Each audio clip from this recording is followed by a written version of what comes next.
What is up with y'all? It's EbonOnTheTrack, and I'm back with another video, man. In today's video, I want to talk about one of the biggest problems that I see a lot of producers having when they start out, when they decide, hey, I want to be a full-time producer, or I want to just be a producer, get some notoriety, start putting myself out there. One of the biggest problems that I see early on is that a lot of people try to be too broad, right? When I say too broad, hypothetically speaking, let's say you're a producer, you know, you're just starting out, you're like, yo, I'm gonna start putting myself out there. What do you gain initially from posting an R&B beat today, a soulful beat tomorrow, a pop beat the next day, hard trap stuff the next day? Like, of course, as producers, we love to be versatile and we want to make different stuff. You know, being versatile inspires us. You know, when I got beat block or something like that, I'm gonna make an R&B beat. I'm gonna make a different genre and stuff like that. But in the very beginning, if no one knows who we are, doing that could do a little more harm than good, right? If we're not known for anything, what do we gain for trying to be known for everything early on in the beginning? I want you guys to start thinking like that, right? So I'm a big fan of brand identity in the very beginning. If your brand has some type of identity as a producer, that's the best thing you could possibly do for yourself,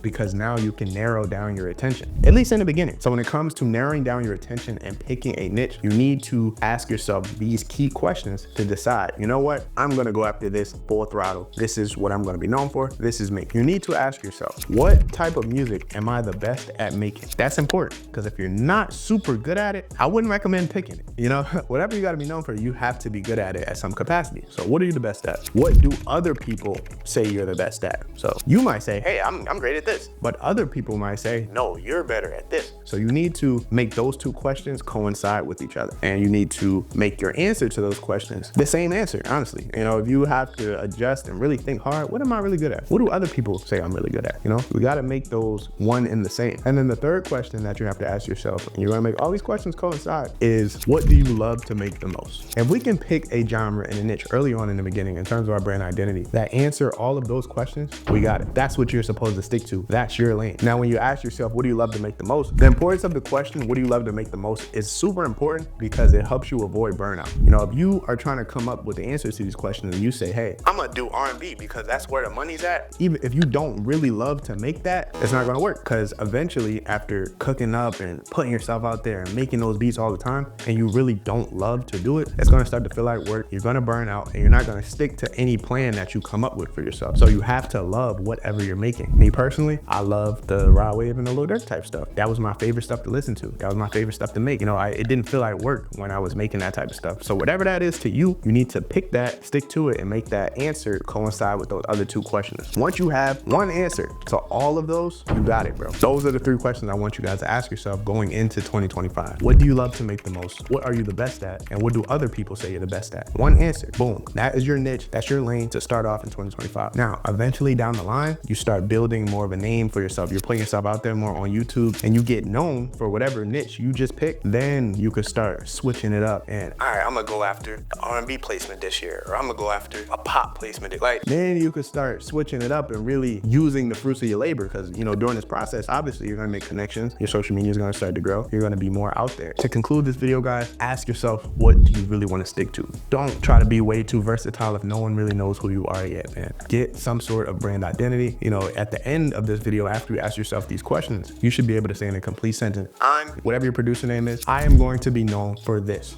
and that is what I'm attacking in 2025. That is a complete sentence that you should be able to say by the end of this video. Comment it below if you want, you know, just to have it somewhere on the internet, you know. But I'm telling you guys, it's helpful. It narrowed your attention. You're not worried about too many things, and you can focus on one specific task and niche and one lane. So like, comment, subscribe if you feel like that was helpful. If you want me to assess where you are and whatnot a little bit more in depth, it's going to be a link in the description for coaching, and you guys can hop on a call with me, and we can really talk about where you are, what you're trying to do, and we can help you get there. Like I said, make sure you guys like, comment, subscribe if you learned something. I'm out, man.